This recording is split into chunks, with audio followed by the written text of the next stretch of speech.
Bismillahirrahmanirrahim. Assalamualaikum warahmatullahi wabarakatuh.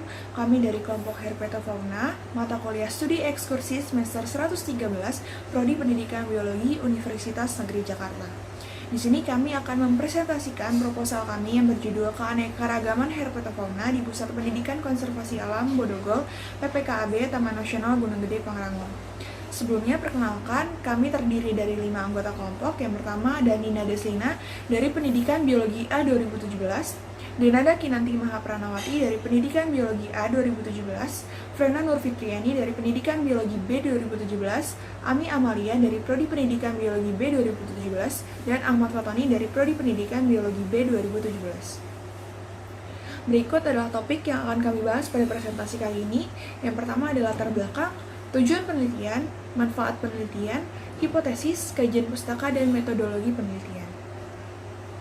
Yang pertama adalah latar belakang. Pulau Jawa merupakan salah satu pulau besar yang ada di Indonesia. Pulau Jawa tersebut terbagi menjadi 3 kawasan, yaitu Jawa Barat, Jawa Tengah, dan Jawa Timur. Ketiga kawasan tersebut memiliki bentang lahan, iklim maupun kondisi lingkungan yang berbeda yang menyebabkan adanya keanekaragaman tipe habitat serta ekosistem yang terdapat di dalamnya. Nah, Herpetofauna merupakan kelompok hewan yang terdiri atas amfibi dan reptil. Kelompok ini dimasukkan dalam satu kajian karena masih merupakan vertebrata yang melata dan merayap. Kemudian Herpetofauna merupakan salah satu jenis potensi keanekaragaman hayati hewani yang jarang diketahui oleh masyarakat. Nah, jika dilihat, data tentang keanekaragaman amfibi dan reptil sangat penting dan tidak dapat diabaikan bagi satu kawasan karena amfibi dan reptil mempunyai peran yang sangat penting bagi alam dalam menjaga keseimbangan ataupun keberlangsungan ekosistem pada suatu kawasan. Nah, pada beberapa penelitian yang dilakukan dalam waktu jangka beberapa tahun, menunjukkan terjadinya penurunan populasi herpetofauna secara global mulai tahun 1980-an.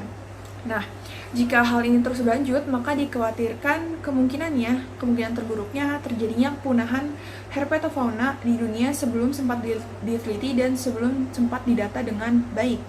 Nah, berbagai macam jenis penelitian mengenai herpetofauna sudah banyak ditemukan, khususnya di Jawa, tetapi pada kawasan spesifik, khususnya PPKA Bodogol, itu belum banyak ditemukan penelitian mengenai herpetofauna tersebut. Pada sebagian studi yang telah dilakukan di PPKA Bodogol, kami hanya menemukan 2 jenis jurnal yang membahas tentang herpetofauna, yaitu seperti yang dilakukan oleh Junior et al. 2014 dan Rahman, LN, dan Farajala 2012.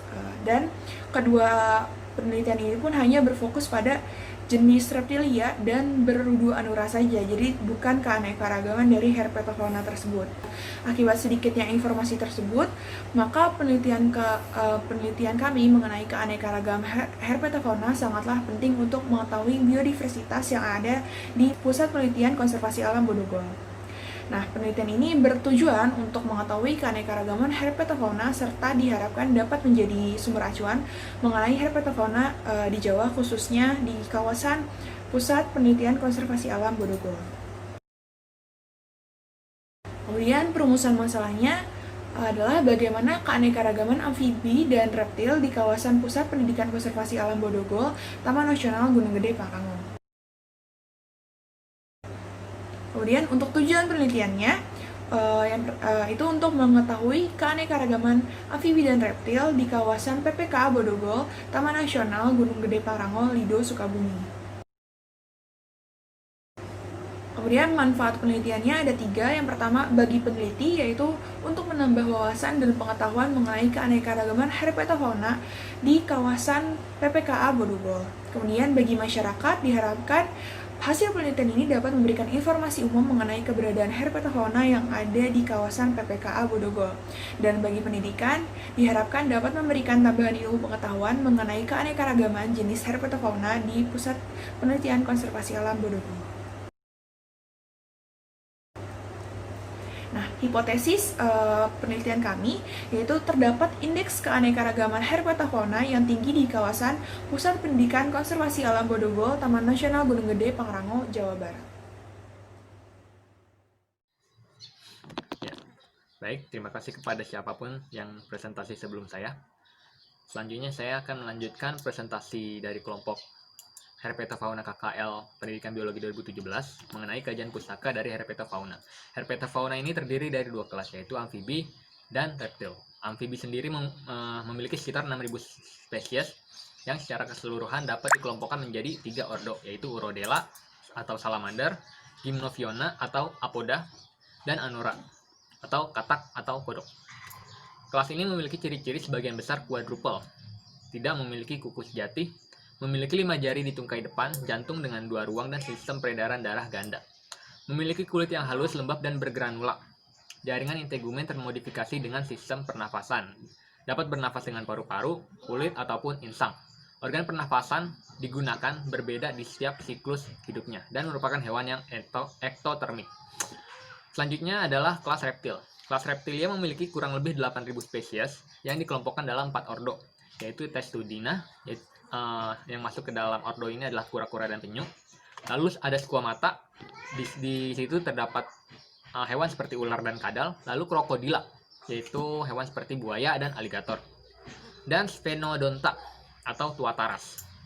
Kelas ini memiliki ciri-ciri tubuh bagian luar ditutupi oleh sisik yang keras, berbeda dengan kelas amfibia. Memiliki 2 pasang alat gerak yang masing-masing memiliki 5 jari. Bernafas menggunakan paru-paru, kulit, dan ada juga beberapa spesies yang memiliki modifikasi di organ kloakanya sehingga bisa bernafas melalui kloaka. Serta merupakan hewan yang ektotermik, sama seperti amfibi.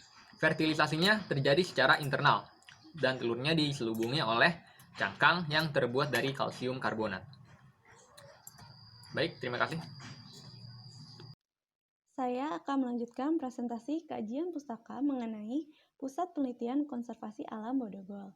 Nah, kawasan PPKAB termasuk ke dalam Seksi Konservasi Wilayah 2 Bogor, Taman Nasional Gunung Gede Pangrango.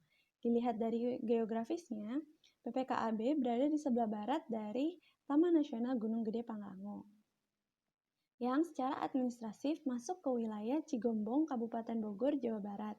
Nah, wilayah ini dibatasi oleh 4 desa. Di sebelah utara ada desa Pasir Buncir, lalu di sebelah barat ada desa Wates Jaya dan desa Benda, lalu di sebelah selatan ada desa Nanggrekang. Nah, warga di sekitar desa ini sering memandu bagi pengunjung maupun peneliti, dan juga memiliki kesadaran yang tinggi terhadap penjagaan konservasi wilayah di PPKAB. Lalu, secara geografis terletak di 6 derajat 32 sampai 6 derajat 34 SL dan 106 derajat 56 BT. Luas keseluruhan kawasan kurang lebih 2.600 hektar atau 26 km kuadrat, sementara untuk luas wilayah yang dijadikan lokasi penelitian sekitar 300 hektar atau 3 km kuadrat. Lalu bentuk topografinya, ketinggiannya berada di 700 sampai 1.500 mdpl dengan bentuk topografi wilayah didominasi oleh bukit-bukit Banjar dari barat ke timur. Nah, kawasan PPKAB ini memiliki curah hujan yang tinggi untuk bagian kawasan penelitiannya, rata-rata sekitar 312,2 mili per bulan. Dengan curah hujan tinggi terjadi pada bulan Desember. Nah, oleh karena itu, kawasan ini dikelilingi oleh banyak sumber air sehingga cocok sebagai habitat dari herpetofauna. Bismillahirrahmanirrahim. Akan kami lanjutkan.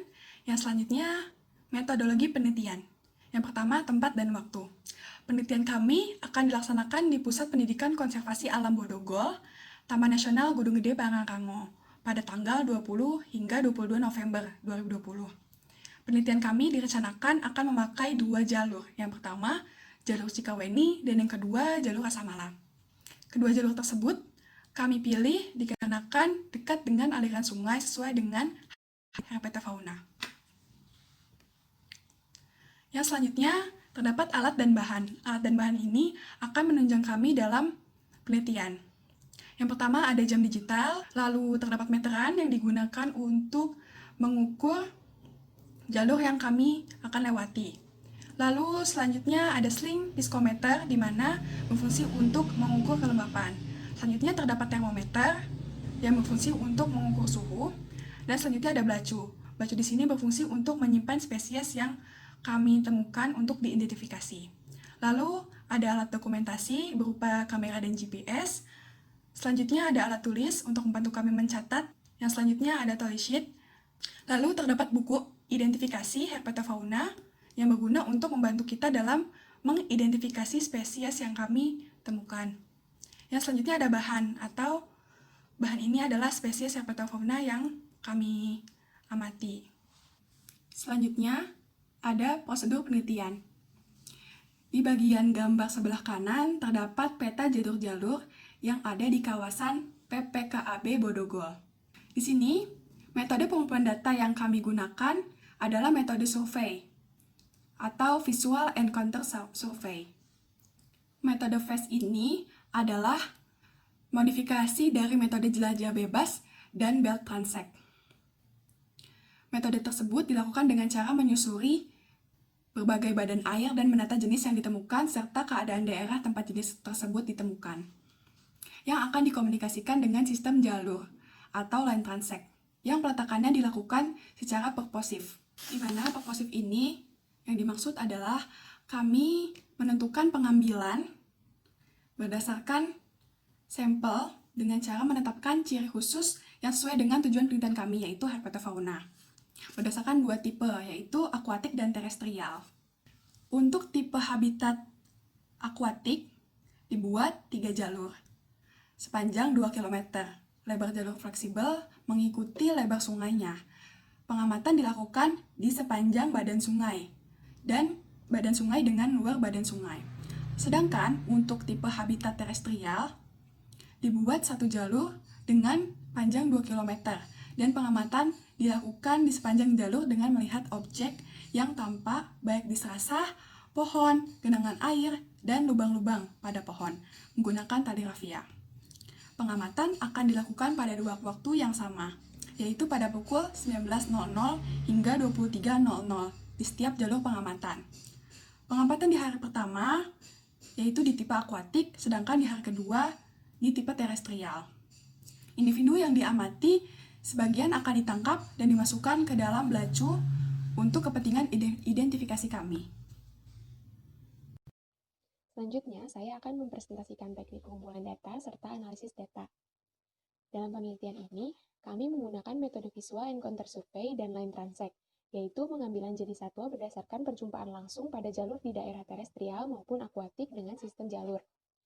Metode ini dilakukan dengan cara menyusuri berbagai badan air dan mendata jenis yang ditemukan serta keadaan daerah tempat jenis tersebut ditemukan untuk memperhatikan keanekaragaman jenis baik amfibi maupun reptil. Pengamatan dan penangkapan spesimen herpetofauna dilakukan sepanjang jalur Rasamala dan Cikaweni. Cara pengambilan data saat pengamatan malam adalah dengan cara menyorotkan sinar senter pada tempat-tempat yang umumnya dipakai oleh reptil dan amfibi beraktivitas, seperti lubang-lubang pada tanah, dahan-dahan pohon atau daun, di antara serasah, di celah bebatuan atau kubangan air. Individu yang diamati kemudian ditangkap dan dimasukkan dalam plastik spesimen. Selanjutnya, spesimen yang berhasil ditangkap kemudian diidentifikasi menggunakan buku identifikasi Iskandar dan Kurniati. Identifikasi jenis dilakukan keesokan harinya setelah pengamatan, tepatnya pada siang hari. Hasil data yang didapat kemudian dianalisis menggunakan indeks keanekaragaman Shannon-Wiener untuk menghitung keanekaragaman jenis dalam satu perhitungan dan statistik deskriptif untuk menghitung penyebaran data. Yang terakhir adalah tabulasi data yang kami gunakan. Tabel pengamatan ini berisikan keterangan tempat dan waktu serta suhu ketika pengamatan. Dengan mencantumkan nama jenis, jumlah individu yang ditemukan, SVL yaitu Snout Vent Length yang merupakan panjang tubuh dari moncong hingga kloaka yang digunakan untuk data morfometri dan meristik, aktivitas individu saat ditemukan, waktu penemuan, serta substrat. Sekian presentasi dari kelompok kami, kelompok 11 Herpetofauna. Mohon maaf apabila ada kesalahan. Apabila ada yang ingin ditanyakan, silakan bertanya di Google Classroom. Wassalamualaikum warahmatullahi wabarakatuh.